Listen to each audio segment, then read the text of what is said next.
But it's also in contrast to our policy, which is, as I said, it's firm, it's fair, and it will be effective because we need to get immigration down, and that's exactly what we're doing. OK, James Murray, thank you very much indeed for joining us today from Liverpool. And thank you to all my guests. That is all for today, but I will be back tomorrow with more Politics Live. We are on at 12:15 and again at 1:45 here on BBC Two. That's because Keir Starmer, the Prime Minister, will be making his big speech to the Labour Party conference. See you then.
Today at 1, the Chancellor warns of difficult decisions ahead for the economy. On day 2 of Labour's annual conference, Rachel Reeves refused to rule out tax rises and said in her speech that global pressures will mean tough choices. We will face further tests, with the choices to come made all the harder by harsh global headwinds. A passionate defence from the Chancellor of the choices she's made, but plenty of controversy about the choices yet to come. Also on the programme, crunch talks at the White House. Donald Trump's optimistic of a peace deal for Gaza, but Israel's Prime Minister remains tight-lipped on whether he'll sign it off. The physical legacy of surviving the post office scandal. We hear from the sub-postmaster whose nervous system collapsed, but who's still only being offered 15% of her compensation claim.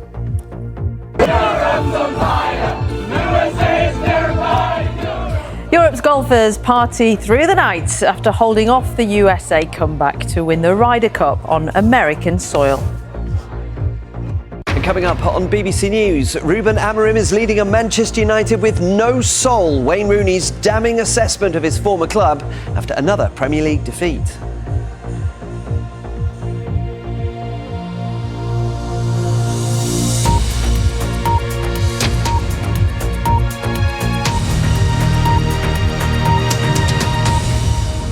Good afternoon, welcome to the BBC News at Once. The Chancellor, Rachel Reeves, has warned that the UK is facing further tests and hard choices amid harsh global headwinds as she prepares for the budget in November. In her speech at the Labour conference in Liverpool, she said Labour is committed to economic responsibility as speculation continues over which taxes may increase to meet her own borrowing rules. Well, let's go straight to Henry Zeffman, who's in Liverpool at the conference this lunchtime. OK, the Chancellor has just left the stage. What did we learn? In other news this lunchtime, the fashion accessories chain Claire's has agreed to sell more than half of its stores in efforts to secure its future. Administrators said the new deal with investment group Medela Capital will save approximately 1,000 jobs and 156 stores, but 145 other stores not included in the deal could still close. The Post Office is proposing that its stores are used for more services such as pharmacy prescription collections, digital ID and business advice as part of efforts to safeguard its future on the high street. The state's-owned business has laid out a series of potential policy reforms to the government to help it grow its revenue streams. The Israeli Prime Minister Benjamin Netanyahu will meet Donald Trump at the White House later today after the US president suggested a deal to end the war in Gaza was close.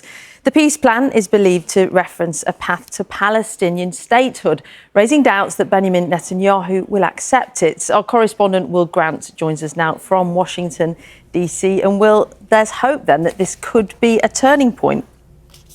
The time is 17 minutes past 1. Our top story this afternoon. It's day 2 of the Labour Party conference. The Chancellor refuses to rule out tax rises, warning of difficult decisions ahead for the economy. And still to come, we'll hear how cyber criminals offered a BBC correspondent money to gain access to the corporation system. Coming up on BBC News, even his opponents think he's the best captain ever. Luke Donald wins an away Ryder Cup, the first to claim back-to-back trophies for Europe since the 1980s.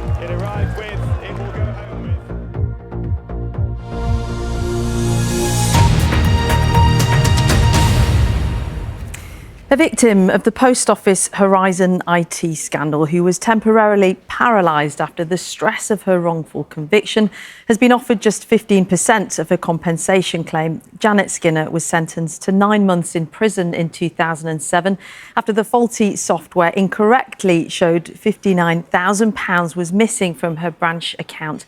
She's been speaking with our business correspondent Emma Simpson about how the ordeal continues to affect her. Moldova's pro-European governing party has won a decisive victory in the country's parliamentary elections. The president had warned of Russian interference, but the Party of Action and Solidarity, known as PAS, received around 47% of the vote and retained its majority.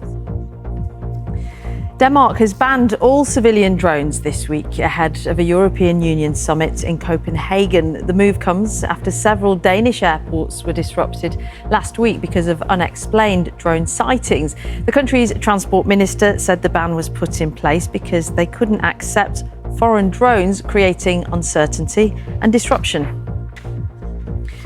The man accused of killing the Conservative activist Charlie Kirk will appear in court later. Prosecutors have charged 22-year-old Tyler Robinson with aggravated murder and plan to seek the death penalty. At today's hearing, Robinson and his legal team will decide whether they want a preliminary hearing where the judge will determine if there's enough evidence against him to go forward with a trial. The car maker Jaguar Land Rover says it will resume some manufacturing in the coming days as it continues to deal with the fallout of a major cyber attack. Production at its UK sites has been suspended for the past month. Our international business correspondent joins us this lunchtime. And what do we know about the resumption of production, Theo? A reminder of our top headline this afternoon.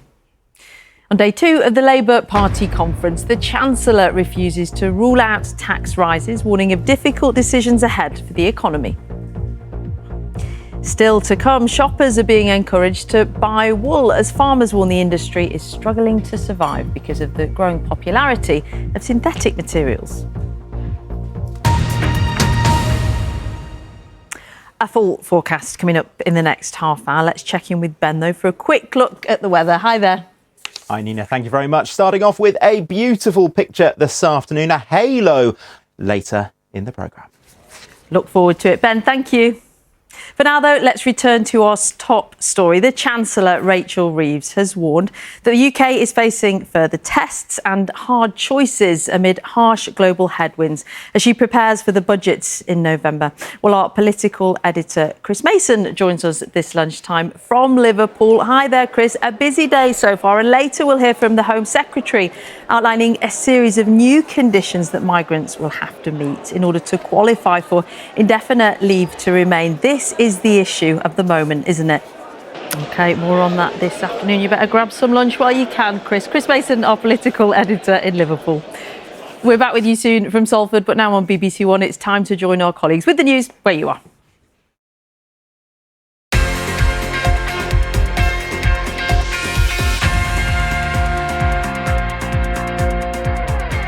Hello, I'm Hugh Ferris. Here are your sports headlines this lunchtime. Luke Donald wins an away Ryder Cup, the first captain to claim back-to-back trophies for Europe since the 1980s. Days after missing out on the Ashes squad through injury, Chris Woakes says the moment has come for him to retire from international cricket. And Ruben Amorim is leading at Manchester United with no soul. Wayne Rooney's damning assessment of his former club after another Premier League defeat.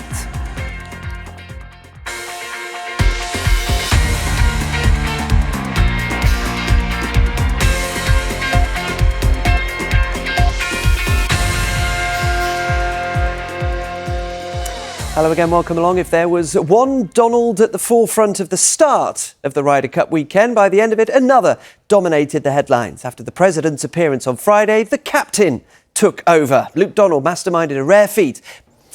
More from Wayne Rooney on his BBC podcast, of course, via BBC Sounds. Head to the BBC Sport website for a big build-up to Champions League football this week. Jose Mourinho is back at Stamford Bridge tomorrow night. You'll be able to hear from him a little bit later on. We've already heard from Enzo Maresca as Chelsea play Benfica tomorrow night. Head to the BBC Sport website and app. But for now, it's time to rejoin the BBC News at 1.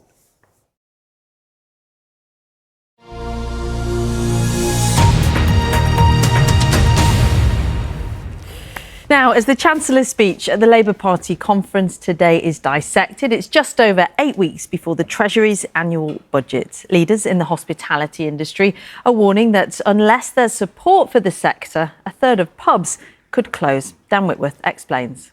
Oh, I do love a woolly jumper. I'm not quite sure it's woolly jumper weather just yet, is it, Ben Rich? But it's coming down the track, I'm sure.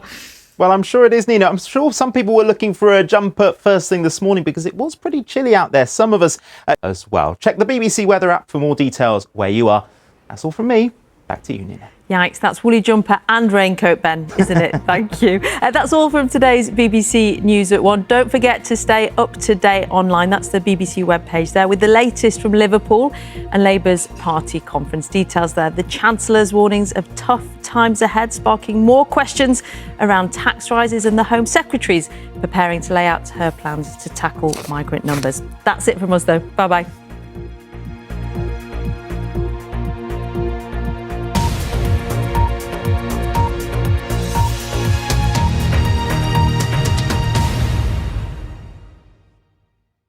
Resilience is the key word. Yeah.